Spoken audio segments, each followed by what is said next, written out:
निज रिश्ता, अपनत्व, संबंध आप चूके। आप सबों ने यही सोचा कि हमने तो इतना कर दिया है कि अब हम नहीं भी लगेंगे तो क्या है। और मुझे फिर वही मास्टर साहब के दूध की तरह विद्यार्थियों को बोला कि दूध ले आना, कल खीर बनेगी। और बड़ा सा ड्रम रख दिया, और जब संध्या को देखा तो ड्रम पूरे पानी से भरा हुआ था, क्योंकि सभी विद्यार्थियों ने यही सोचा कि सभी तो दूध ही ले जाएंगे, मैं एक लोटा पानी भी मिला दूं तो क्या पता चलेगा। पर उनको क्या पता था कि सभी मक्कार हैं। मक्कारी तो हमारे भीतर ही भरी है। नाराज मत होना। तुलसीदास को अपना संत मानते हो, सूरदास को मानते हो, कबीरदास को मानते हो, ये वही सूरदास जो कहते हैं, मौसम कौन कुटिल खल कामी, जिन तन दियो वाको बिसरानी, ऐसो नमक हरामी। अगर मुकदमा करना हो तो मुझ पे मत, सूरदास पे करना, क्योंकि सूरदास ने सबको नमक हराम कहा है। जिस परमात्मा के दिए हुए शरीर से साक्षात उसी परमात्मा को प्राप्त किया जा सकता था, हमने इस शरीर से मलमूत्र और कूड़े इकट्ठे किए, और उसके परिणाम 5 वर्ष की उम्र से टेंशन, तनाव, डिप्रेशन। मोर देन 80% लोग पश्चिम कंट्री में एक न एक बार किसी मनोवैज्ञानिक से मिल ही लेते हैं, मनोविज्ञान के डॉक्टर से मिल लेते हैं। ढीले हैं सब। विकास की चरम अवस्था पर खड़ा है अमेरिका, यूरोपियन कंट्री। किसी मटेरियल वर्ल्ड में तुमसे कम नहीं है, तुमसे बहुत ज्यादा है। अभी तुम्हें पहुंचने में बहुत समय है, पर ढीले हैं। आंकड़ा लिया गया तो पता चला प्रायः सभी 2 बार, 4 बार, 5 बार मनोवैज्ञानिक की सहायता ले रहे हैं। धन है, दौलत है, परिवार है, परिजन है, नाम है, पद है, प्रतिष्ठा है, लेकिन उसके साथ साथ फिर दरिद्रता लगी हुई है,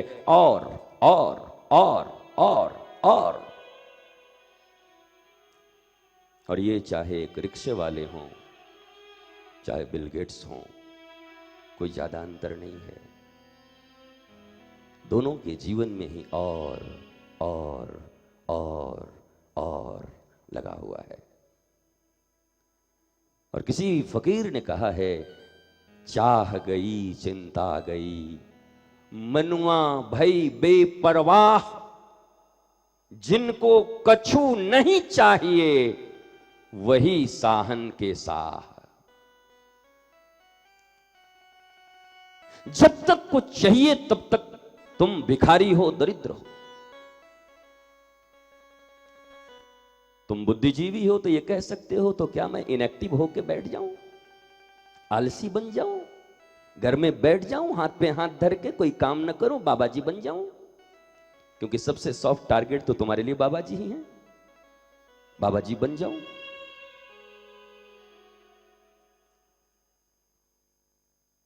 तुम्हें एक दिन अगर मैं चैंटिंग करने के लिए दे दूं कि 12 घंटे सिर्फ आज भगवान का नाम लेना है, हरे कृष्ण कृष्ण कृष्ण हरे हरे, हरे राम राम राम हरे हरे, उठना मत, सिर्फ 12 घंटे यही करना है, और मैं तुम्हें तुम्हारी जितनी सैलरी है मैं देता हूं। जो बहुत परेशान हैं, हैरान हैं, 10,000, 20,000, 30,000, 40,000, 50,000 की नौकरियां ढूंढ रहे हैं, उनको मैं आमंत्रित करता हूं। आप जिसे मोस्ट इजीएस्ट वर्क समझते हो कि भगवान का नाम लेने में क्या है, राम राम करने में क्या है, कृष्ण कृष्ण करने में क्या है, ये निकम्मे लोग पता नहीं कहां से आ गए। 12 घंटे, ओनली 12 आवर्स, बैठो एक कोने में और शुद्ध चित्त दत्त चित्त होकर मन मस्तिष्क के साथ हरे कृष्णा का चैंट करो। तुम रिजाइन मार दोगे एक दिन के भीतर। मैं रिक्शा चला के खा लूंगा पर यहां तो पगला जाऊंगा 12 घंटे तक। शास्त्रों में लिखा है कि व्यक्ति सब कर सकता है, पर हरि का नाम जिनके भीतर अत्यंत पाप भरे हुए हैं उनसे नाम का उच्चारण भी नहीं होता, संभव नहीं है। अब चाहोगे तब भी नहीं होगा। और कहां तो एक हरिदास ठाकुर और प्रहलाद हैं जिनके जीवन के ऊपर खतरे आ गए, उनके पिता ही उनके दुश्मन बन जाते हैं। हरिदास ठाकुर को नदिया बंगाल के 22 बाजारों में घुमा घुमा कर कोड़े मारे जाते हैं। वहां का काजी कोड़ों से मारता, ये क्या हरे कृष्ण लगाए रहता है, सब बंद कर। नींद में खलल होता है, सुबह 3 बजे उठ जाता है, हरे कृष्ण हरे कृष्ण हरे कृष्ण। जल्लाद लगवाता है, बाजारों में घुमवा घुमवा कर कोड़े मारे जाते हैं ताकि दोबारा कोई नाम लेने वाला न मिले। हिंदुस्तान की स्थिति अभी बहुत अच्छी है कि कम से कम भगवान का नाम लेने के लिए तुम स्वतंत्र हो। ये 700 वर्ष पहले की घटना है, 550-700 वर्ष। नदिया बंगाल हरिनाम लेने पर कोड़े मारे जाते थे, आप नहीं ले सकते।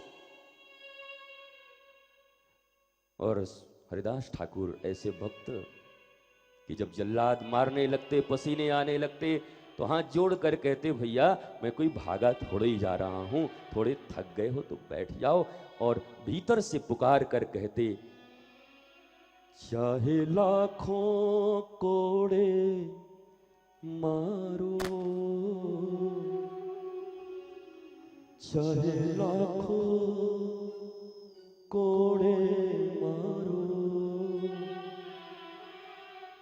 पर हरि का नाम पुकार।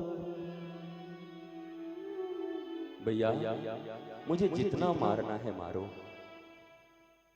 जो करना है करो, पर क्या मेरी एक बात सुनोगे? एक बार हरि हरि कह दो, एक बार नारायण नारायण कह दो। और जल्लाद थक जाते थे मारते मारते,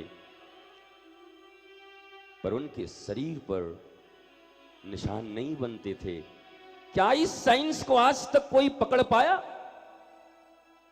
मारा जाता था हरिदास ठाकुर को और पीठ पर दाग उठते थे चैतन्य महाप्रभु के। How is it possible? किस विज्ञान के तहत यह होता था? अपने देवर के दिए हुए जहर को मीरा पी जाती थी, राणा ने विष दिया मानो अमृत पिया। टिक-20 इतना ले लो, सल्फास इतनी सी ले लो, अंतड़ियां फाड़ देगा। जानबूझ के खाओ या अनजाने में खाओ, वो कौन सी विधा थी मीरा के पास जो इतना हलाहल कालकूट विष। और बाद में जब राणा ने पूछा कि तूने मुझसे बेईमानी की है वैद्य, तूने लगता विष नहीं दिया, किस पात्र में विष दिया था? जिस पात्र में विष दिया था केवल उस पात्र को होठों तक ले गया तो वैद्य मर गया, पर मीरा को कुछ नहीं होता। महलों में पली बन के जोगन चली, मीरा रानी दीवानी कहलाने